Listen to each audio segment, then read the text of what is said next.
हम लोग बौद्ध धर्म से संबंधित भाग 4, चूंकि 3 भाग पहले हम लोग देख चुके हैं, चौथा भाग आज हम लोग समझेंगे। आइए, इसका पहला क्वेश्चन है कि बौद्ध धर्म कितने भागों में बट गया। चूंकि बौद्ध धर्म की कहानी जब हम बता रहे थे तो उसमें बताया कि बौद्ध धर्म के बौद्ध संगीति तक पढ़ा दिए थे। उसके बाद बौद्ध धर्म क्या हो गया, बट गया। कितने भाग में? 2 भाग में बौद्ध धर्म बटा। पहला भाग का नाम है हीनयान और दूसरे का महायान। ठीक है, नाम याद रहेगा ना, हीनयान और महायान।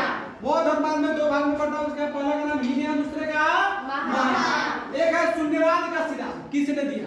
शून्यवाद। इसको माध्यमिक का भी सिद्धांत कहते हैं। यह सिद्धांत दिए थे नागार्जुन। कहां के थे? भारत के बहुत बड़े साइंटिस्ट। क्या नाम था इनका? नागार्जुन। नागार्जुन ने शून्यवाद का सिद्धांत दिया था। फिर पूछा भारत का आइंस्टीन किसे कहते हैं? भारत का आइंस्टीन किसे कहते हैं? तो भारत का आइंस्टीन ये नागार्जुन जो है ना, इन्हीं को भारत का आइंस्टीन कहते हैं। किनको? नागार्जुन। थोड़ा आवाज लाउडली आना चाहिए आपका। नागार्जुन को भारत का आइंस्टीन कहते हैं।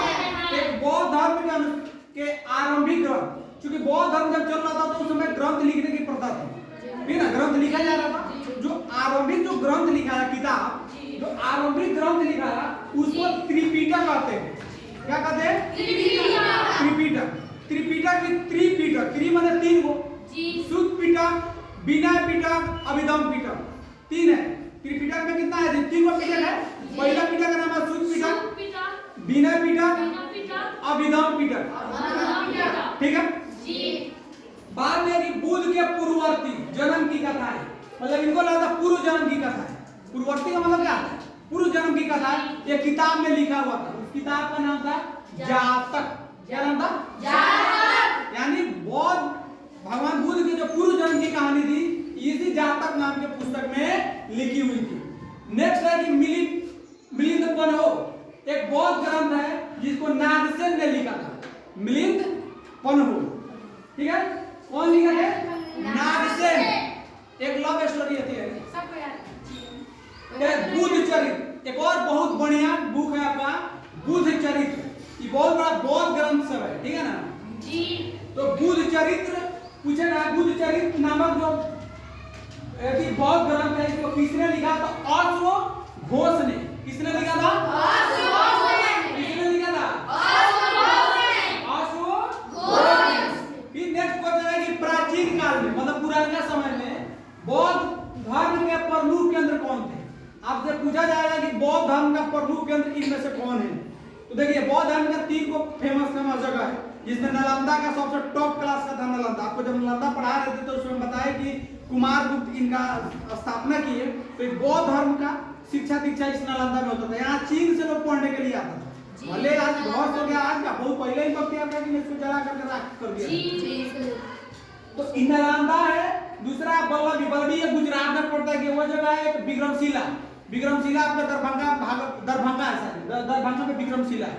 ये 2 जगह बिहार में, एक विक्रमशिला है और एक नालंदा। नालंदा पड़ता है, नालंदा तो नालंदा में पड़ेगा। और ये है अपना विक्रमशिला जो कि कहाँ है? दरभंगा में है। दरभंगा भागलपुर में है।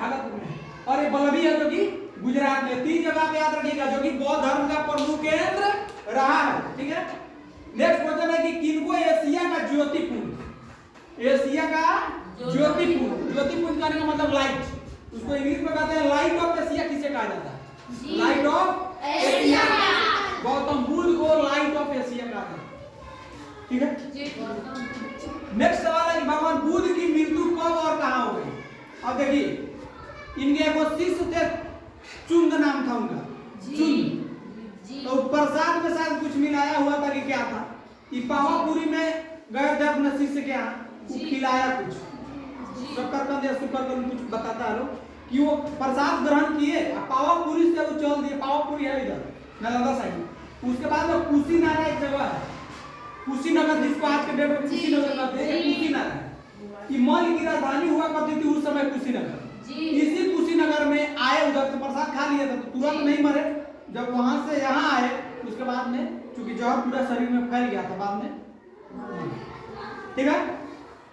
तो इनकी मृत्यु हुई 483 ईसा पूर्व में और हुआ था 483 में। और हम बताए थे इनका वो कितना में हुआ मृत्यु हो जाता 83, मतलब 80 साल की उम्र में इनकी मृत्यु हुई थी। आपसे पूछे कि भगवान बुद्ध कितने वर्ष की आयु में मरे? 80 वर्ष की आयु में इनकी मृत्यु हो जाती है।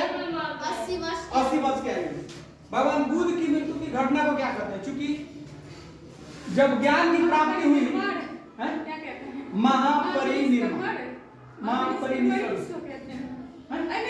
वो जो महापरिनिष्क्रमण कहते हैं, जो ज्ञान की प्राप्ति हुई उसको, ज्ञान की प्राप्ति हुई उसको महापरिनिष्क्रमण कहते हैं ना जी। भगवान बुद्ध की मृत्यु के घटना को कहते हैं महापरिनिर्वाण। क्या कहते हैं? महापरिनिर्वाण। निर्वाण को मृत्यु कहते हैं, मोक्ष की प्राप्ति करना।